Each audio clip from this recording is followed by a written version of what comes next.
अस्सलाम वालेकुम व्यूअर्स, मैं हूं आपका होस्ट अब्दुर्रहमान और आज आपको बताएंगे कि पाकिस्तान ने रवा माली साल के दौरान अपनी पेट्रोलियम मसनूआत की एक्सपोर्ट्स के तमाम साबिका रिकॉर्ड तोड़ दिए हैं। जी हां, रवा साल की इब्तदाई 11 माह के दौरान हम लोगों ने 1.7 मिलियन टन की मुख्तलिफ पेट्रोलियम मसनूआत मुल्क से एक्सपोर्ट की हैं। जी हां, पेट्रोलियम के एक्सपोर्टर मुल्क ने एक्सपोर्ट्स भी की हैं पेट्रोलियम में। यह शरह 37% के हिसाब से बढ़ी है। पिछले साल हम लोगों ने 1.2 मिलियन टन की पेट्रोलियम मसनूआत एक्सपोर्ट की थी। इस साल हम लोगों ने इन तमाम एक्सपोर्ट से तकरीबन कुछ $600 मिलियन से जायद का ज़र मुबादला कमा लिया है। अब अगर इन पेट्रोलियम मसनूआत को मुल्क में मज़ीद रिफाइन करने की सलाहियत होती तो ये $600 मिलियन का हमारा एक्सपोर्ट सरप्लस $2 बिलियन की बचत में बदल सकता था। यानी हमने जो चीज़ें एक्सपोर्ट की उन्हें ही मुल्क में मज़ीद रिफाइन करके हम लोग $2 बिलियन का इंपोर्ट बिल कम कर सकते थे। किस तरह? अपनी रिफाइनरीज को अपग्रेड करके। अब पाकिस्तान में हो क्या रहा है कि हमारे यहाँ जो 5 ऑयल रिफाइनरीज हैं वो पुरानी हैं और वो मुकम्मल तौर पर क्रूड ऑयल को मैक्सिमम लेवल तक रिफाइन नहीं कर पाती। तो क्रूड ऑयल की जब रिफाइनिंग होती है तो उसमें से तकरीबन कोई 24% ऐसा फर्नेस ऑयल निकलता है जो पाकिस्तान में अब इस्तेमाल नहीं होता। बाकी क्रूड ऑयल को रिफाइन करके हम पेट्रोल बना लेते हैं, डीजल बना लेते हैं, दीगर जो पेट्रोलियम मसनूआत बना लेते हैं। तो हमने करना क्या है कि अपनी रिफाइनरीज को अपग्रेड करना है ताकि ये 24% पैदा होने वाला फर्नेस ऑयल कम हो सके। और इस फर्नेस ऑयल की पैदावार में 78% तक कमी मुमकिन है अगर हम इन्हीं मौजूदा रिफाइनरीज को अपग्रेड कर लें। कोई नई रिफाइनरी लगाने की ज़रूरत नहीं है, सिर्फ इन्हीं रिफाइनरीज को 5 से 6 बिलियन डॉलर्स की लागत से हम लोग अगर अपग्रेड कर लें तो क्या होगा? हमारा रोज़ाना का जो फर्नेस ऑयल पैदा होता है 15,500 टन, उसमें 78% कमी होगी और सिर्फ 3,400 टन ही फर्नेस ऑयल पैदा हुआ करेगा। तो जो बाकी फर्नेस ऑयल होगा उसे हम डीजल और पेट्रोल में कन्वर्ट कर पाएंगे। डीजल की पैदावार 40% बढ़ जाएगी और पेट्रोल की पैदावार में 50% तक इजाफा हो जाएगा। रोज़ाना पता कितना इजाफा होगा? 2,74,000 बैरल डीजल हम इजाफी पैदा कर पाएंगे, जबकि पेट्रोल हम लोग 2,50,000 बैरल पैदा कर पाएंगे। अब आपको बताते चलें कि पाकिस्तान में कौन सी ऐसी पेट्रोलियम मसनूआत हैं जो अब इस्तेमाल नहीं होती और हम उन्हें एक्सपोर्ट करने पर मजबूर हैं।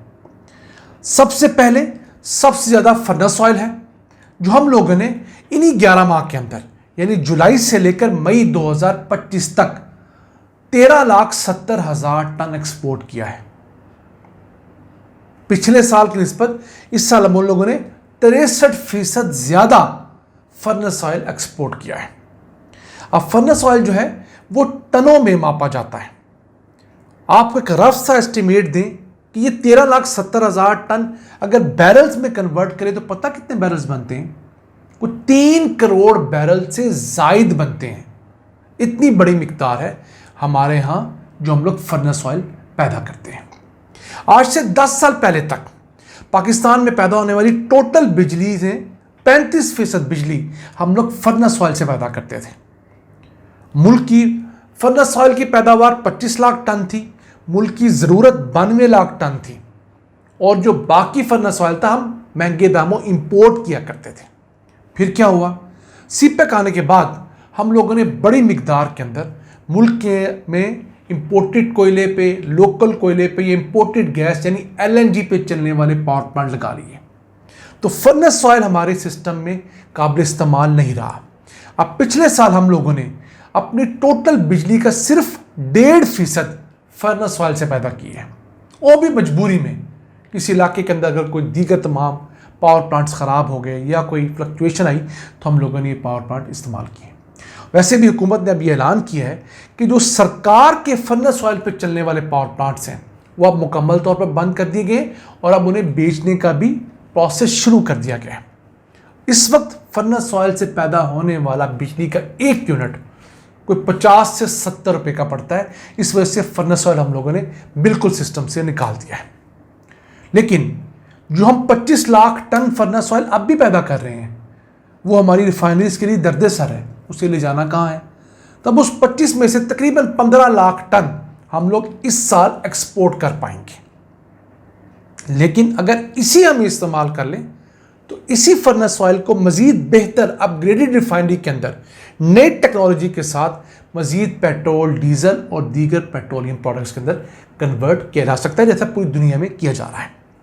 फर्नेस ऑयल के बाद बात करें पाकिस्तान के अंदर पैदा होने वाले क्रूड कंडेंसेट की। हम जो नेचुरल गैस निकालते हैं उसके साथ एक महलूल निकलता है जिसे क्रूड कंडेंसेट कहते हैं। वो पाकिस्तान ने इस साल 2,30,000 टन एक्सपोर्ट किया है। ये खुद तो कोई फ्यूल नहीं होता, लेकिन मुख्तलिफ किस्म के फ्यूल्स में डालकर उन्हें डाइल्यूट कर देता है। मिसाल के तौर पर कोई हैवी क्रूड ऑयल हो, उसे लाइट करना हो, बहुत ज़्यादा गाढ़ा हो, उसे पतला करना हो, काबिल इस्तेमाल बनाना हो, तो वहाँ इस्तेमाल होता है। मुख्तलिफ पेट्रोकेमिकल्स में इस्तेमाल हो जाता है। ये हमने एक्सपोर्ट किया। अगर मुल्क के अंदर पेट्रोल डीजल की पैदावार बढ़ेगी तो ये क्रूड कंडेंसेट हम मुल्क में इस्तेमाल कर पाएंगे, तो इसके ज़्यादा दाम हमें मुल्क में मिल जाएंगे। फिर एक और पार्ट होती है नाफ्था। वो हम लोगों ने कोई 1,45,000 टन एक्सपोर्ट किया है। पिछले साल की निस्बत हम लोगों ने इस साल 26% इजाफी एक्सपोर्ट किया है। इस महलूल से भी मुख्तलिफ किस्म की पेट्रोलियम मसनूआत बन सकती हैं जो कि हमारे लिए अहम है। अब पाकिस्तान ने पिछले साल कोई $17 बिलियन की पेट्रोलियम मसनूआत इंपोर्ट की थी। उसके मुकाबले में हमारी जो एक्सपोर्ट्स थी कोई $450 मिलियन की थी। लेकिन असल कैच किसमें है कि हम लोग इस साल ये $600 मिलियन की जो एक्सपोर्ट कर रहे हैं पेट्रोलियम मसनूआत की, उसकी बजाय इन्हें ही इस्तेमाल करें। बेसिकली ये रॉ मटीरियल है मुख्तलिफ पेट्रोलियम मसनूआत का। इस रॉ मटीरियल को हम इस्तेमाल करें, बस फ़र्क ये इसके लिए अपग्रेडेड रिफाइनरी चाहिए। उससे क्या होगा, हम लोग $2 बिलियन की पेट्रोलियम मसनूआत जो हम इंपोर्ट कर रहे हैं वो मुल्क में बना लेंगे।